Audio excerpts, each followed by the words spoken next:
سلام زخبركم تختتل تقنديل نحجي مسي رابعي كفال حيزة قريبا لكو سناي مكتال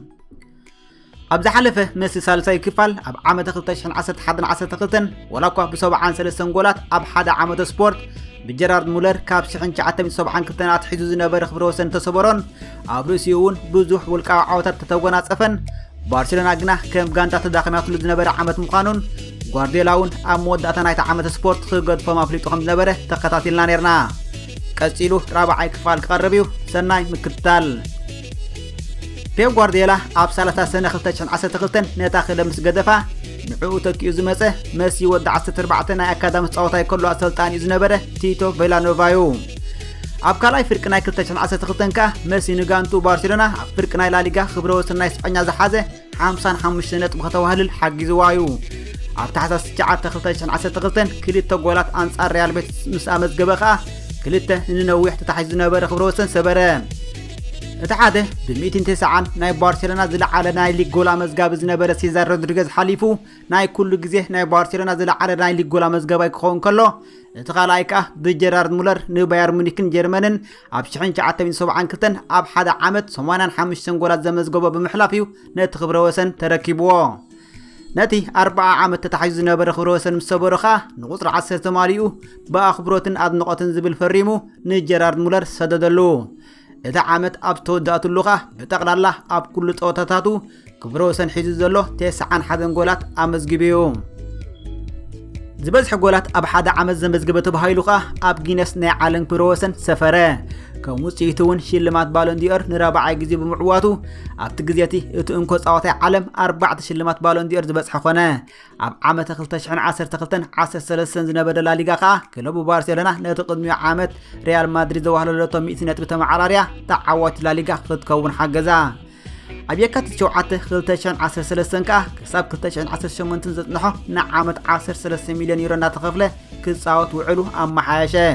أب 10 شوعات مغابيت خلتشان 10 سلسن أب صوتا أنصار رايا فولكانو كا مجمريا غزي حلقة غانتا بارسلونا خوينو ورده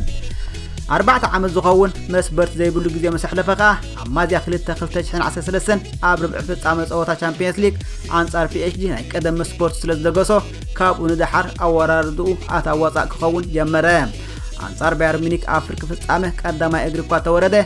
ملو سلازي حاويغنا كدما ايتراين اب كلا اجر خامو چرشو ايتسلفن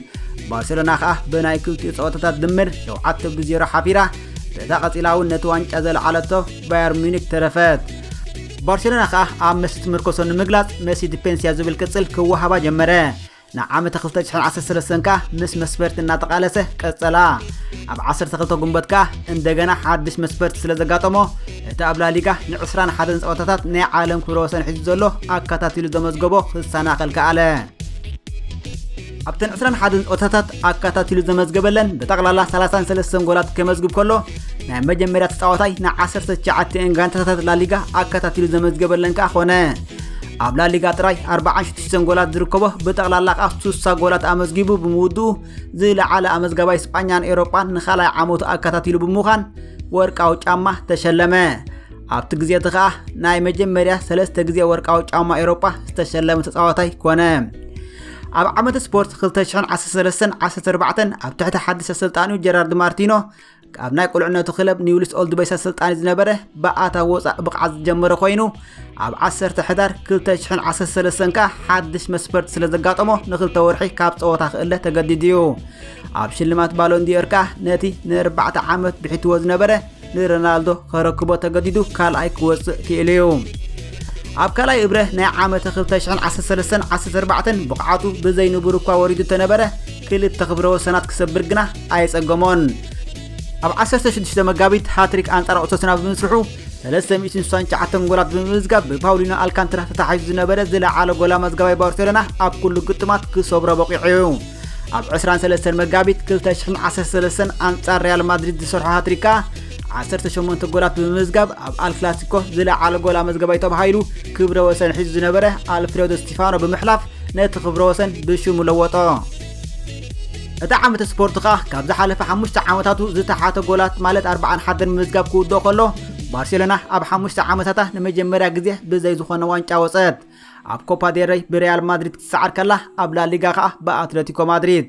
ገለ ደገፍቲ ባርሴሎና ከዓ ንመሲ ኣብ ሜዳ ካምፕኑ ክጸርፍዎ ተሰምዑ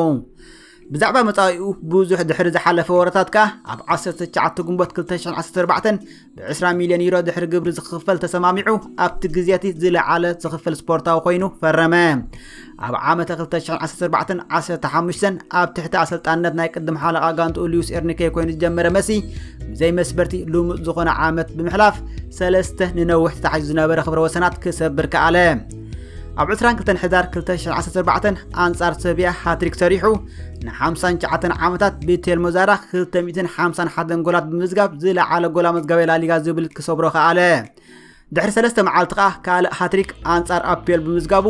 71 ጎላት ብምዝጋብ ብራውል ጎንዛለስ ተታሒዙ ዝነበረ ዝለዓለ ጎላ መዝገባይ ቻምፒየንስ ሊግ ብምሕላፍ ኣብቲ ግዜያቲ ክብረ ወሰን ክሕዝ ከኣለ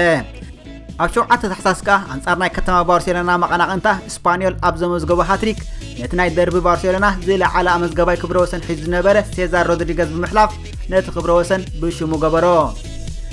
ኣብ ሽልማት ባሎን ዲኦር ከዓ ኣከታቲሉ ካልኣይ ግዚኡ ድሕሪ ክርስቲያኖ ሮናልዶ ተሰሪዑ ካልኣይ ክወፅእ ዝኸኣለ ኣብ ዋንጫ ዓለም ንኣርጀንቲና ወኪሉ ካልኣይ ክወፅእ ብምብኩዑ ኣብ መጀመርታ ዓመት 2015 ባርሴሎና ብጽቡቕ ደጀመረት ኮይና መሲ ካብታ ክለብ ክወፅእ ዝብል ሓድሽ ወረታት ከዓ ክነፍስ ጀሚሩ ነበረ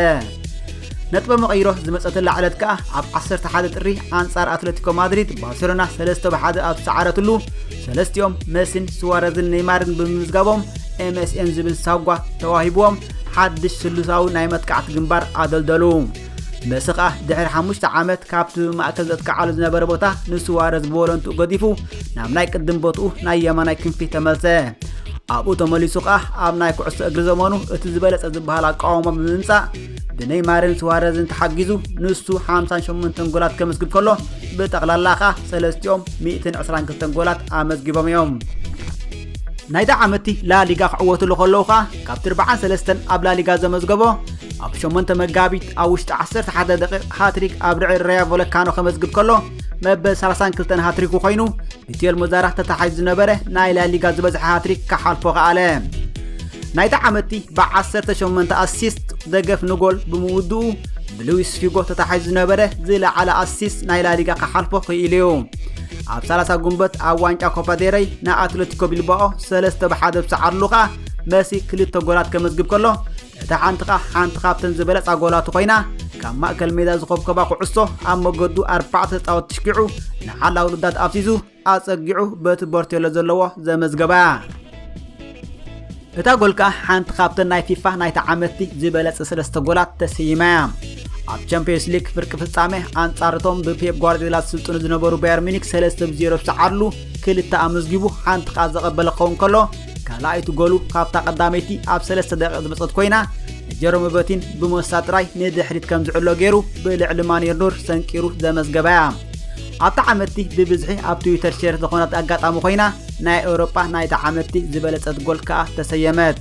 ኣብ 6 ሰነ ኣብ በርሊን ዝነበረ ናይ ፍጻመ ፀወታ ከዓ ጁቨንቱስ 3-1 ብምስዓር ነታ ዋንጫ ክትዕወተላ ከላ ንኻልኣይ ግዜ ኣብ ታሪክ ትሬብል ወይ ከዓ 3 ዋንጫ ክትሓፍዝ ዝኸኣለት ኮነት ወላኳ መሲ ኣብቲ ፀወታ ኣየመዝግብ ኣብ ሰለስቲአን ግና ኢድ ነይርዎ እዩ ዝለዓለ ጎል ኣሲስት ኮይኑ ክውድእ ከሎ ብ10 ጎላት ከዓ ዝለዓለ ጎላ መዝገባይ ናይ ቻምፒየንስ ሊግ ምስ ካልኣይ ብምዃን ብምውድኡ ኣብ 5 ቻምፒየንስ ሊግ ዝለዓለ ጎላ መዝገባይ ክኸውን ዝኽኣለ ህፃወታይ ኮነ ዝበለፀ ህፃወታይ ኤውሮጳ ዝብል ሽልማት ከዓ ንኻልኣይ ግዚኡ ክሽለም በቕዐ ዝኸበርኩም ተኸታተልቲ ቀንዴል ራብዓይ ክፋል ኣብ ዝተወዲኡሎ ሰላም